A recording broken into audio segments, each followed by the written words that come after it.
Ang born again ba ay iglesia? Ang born again ay may binagong buhay.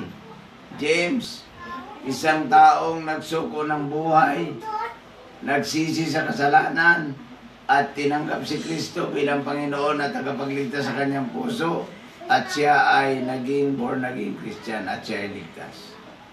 Naniniwala po ba kayo sa pangalawang pagdating ni Kristo? Oo, Carlo. Giancarlo. Naniniwala tayo na nakasulat sa Biblia sa Unang Tesalonica. Nakasulat yan doon na ang Panginoon ay pagtunog ng pakakak ng Panginoon. Darating ang Panginoon, sana paapla siya. Ang pangalawa po kasi pagdating ng Panginoon ay nasa alapaap, doon niya tayo sasalubungin. Kung madumating ang Panginoon na tayo buhay pa, papalitan tayo ng katawang lupa ay katawang hindi namamatay. Yes.